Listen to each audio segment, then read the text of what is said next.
Okay, in this video we're going to look at the Premier League matches for match week 2 and my predictions for the results for those.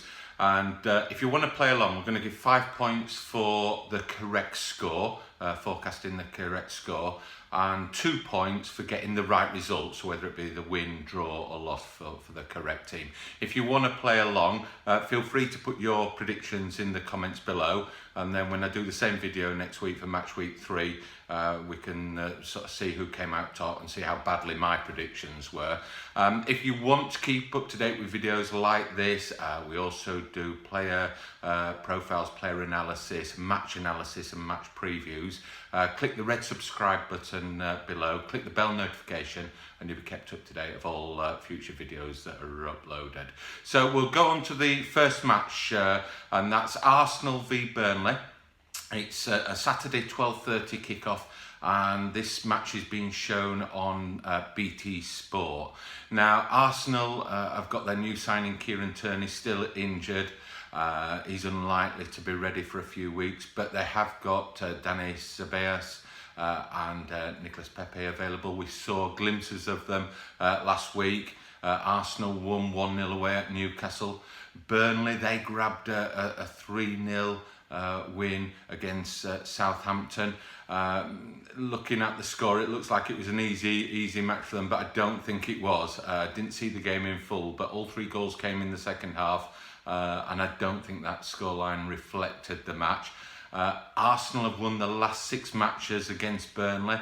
I think both results last year were 3-1 to Arsenal, and my prediction for this match is going to be Arsenal 3, Burnley 1. Why spoil what was a winning formula for Arsenal last season? So my prediction is Arsenal 3, Burnley 1. Next up is Aston Villa v Bournemouth. That's a Saturday 3 PM kickoff.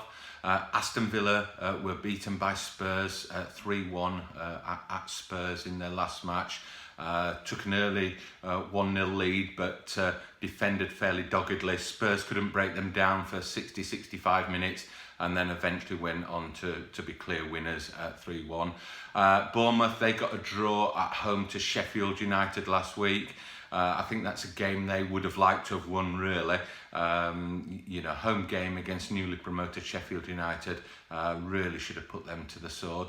The last time these two teams played each other was in April 2016. Bournemouth won that game 2-1. I'm going to go for a 1-1 draw. I can't see Bournemouth not getting something out of this game, but I think Aston Villa will be hard to beat. So I'm going for a 1-1 draw, Aston Villa versus Bournemouth. Now, next matchup is Brighton against West Ham. It's again another Saturday 3 PM kickoff. Brighton got a surprise 3-0 win away at Watford. Well, they won't be surprised, and their new manager won't be surprised. They'll be on a high. They had a dreadful finish to last season. West Ham, they started their Premier League campaign, got a 5-0 thrashing from Man City, and it's not really how you want to start the Premier League season at home, is it? West Ham won both fixtures last season, 6-0 and 1-0. But I think Brighton will be a different kettle of fish this season with their new manager. I'm going for a 2-1 Brighton win. I think the new manager's on a roll, and I think that enthusiasm after the first week will carry them through in a home game to a 2-1 win for Brighton. Okay, on to the next match. That's Everton versus Watford. It's a Saturday 3 PM kickoff. Now, Everton got a draw against Crystal Palace. Watford lost 3-0 at home to Brighton, as we just discussed in the previous match. Last year's fixtures each won their home match. Both teams had, fair to say, mixed pre-seasons. Neither had an astoundingly successful pre-season. I think there'll be goals in this game. I think it's going to be a 2-2 draw. So I'm going Everton 2, Watford 2 for this one. Okay, on to the next match. That's Norwich against Newcastle. Again, another Saturday 3 PM kickoff. Norwich got spanked 4-1 by Liverpool in the opening fixture on Friday night. And they were lovely to watch. They played great open football, but Liverpool were just too strong for them, and they were a bit too open to be going to Anfield, but you can take the view, why not?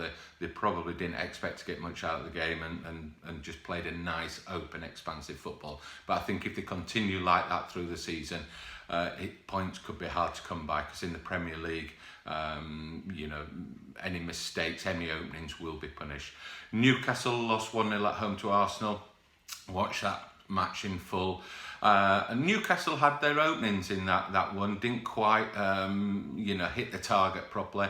Arsenal did really control the game, I felt. Post that Newcastle, a lot happening up there, a lot of obviously protests on the first game. New manager Steve Bruce, yet to see how his season's going to fare out. I expect an open match with both teams going for it, and I'm going for Norwich 2-1 home win on the basis that they've got the home advantage. I think they'll just do enough to beat the travelling Newcastle team on Saturday. Okay, next match up is Southampton versus Liverpool. 3 p.m. Saturday kickoff again. Southampton lost 3-0 away to Burnley. A little bit unfortunate, I'd say. The scoreline didn't reflect it. Liverpool, as we just discussed, a nice comfortable victory at home, 4-1 against Norwich. Liverpool have won 4 of the last 6 against Southampton. I can't see things changing too much in this game. I'm sorry for all you Southampton fans. They've got the home advantage, but I think Liverpool will just be too strong for them.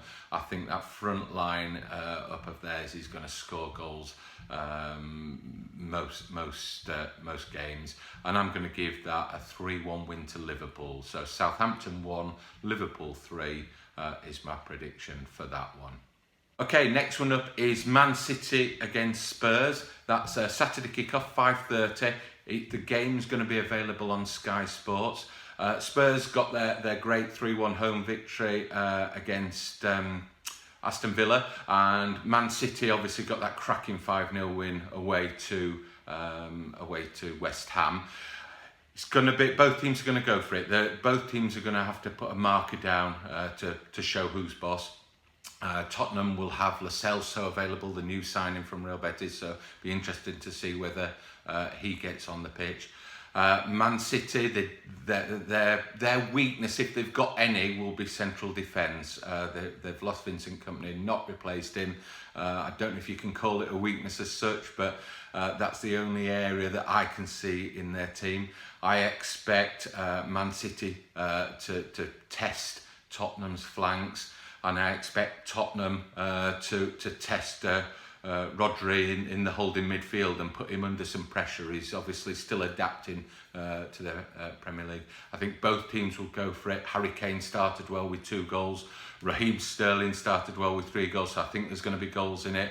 I think this is going to be an absolute cracker of a game, and I'm going for this game. I'm going for a 2-2 draw, and I just think it will be the game of the weekend. Okay, on to the next game, which is Sheffield United versus Crystal Palace. It's on Sunday, 2 p.m. kickoff, and this game is available on Sky Sports. Sheffield United got a 1-1 draw away at Bournemouth, a good result in their opening game. Crystal Palace, they got a draw at home to Everton. Now, Crystal Palace, they have lost Wan-Bissaka in the transfer window to Man United. There's all the fuss over Zaha. He didn't go. He came on as sub in the second half in the last match, but couldn't turn his minutes into a goal. Sheffield United, they've made a few signings, but they've not spent big money. About 5 new signings, totaling just over £40 million. So it'd be interesting to see whether they can progress in the Premier League without those big signings. The manager's been a great believer in keeping the players, as many as he can, that have seen them come through the divisions. So they'll be interested to see how they get on. I think Sheffield United will be tough to beat at home. Crystal Palace, obviously they've got that Premier League experience.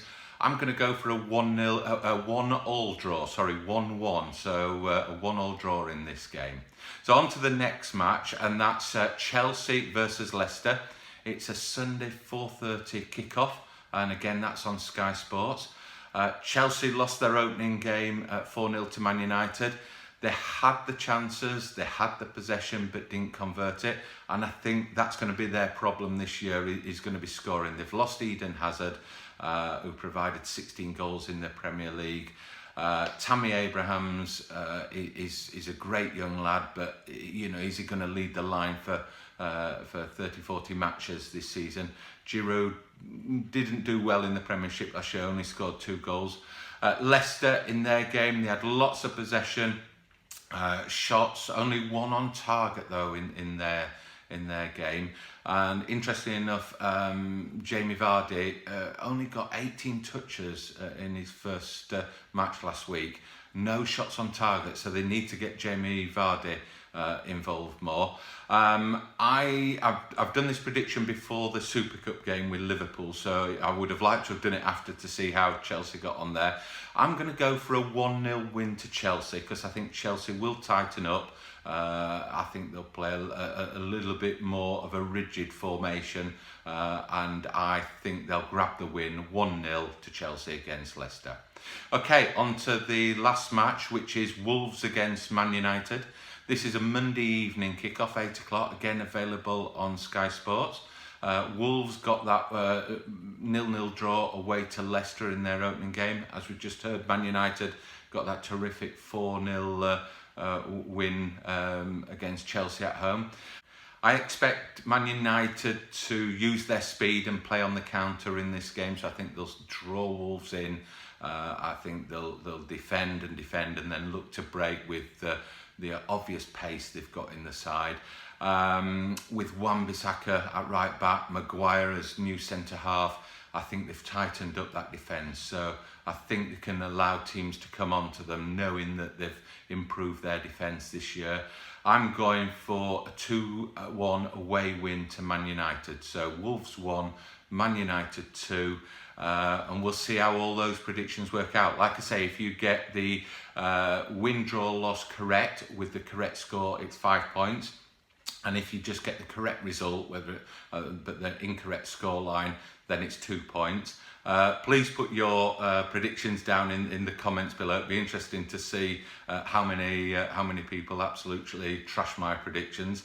And thanks once again for watching. If you like the videos, you want to sort of join in with this each week, press the red subscribe button, press the bell notification button, and you'll be kept up to date of all future uploads.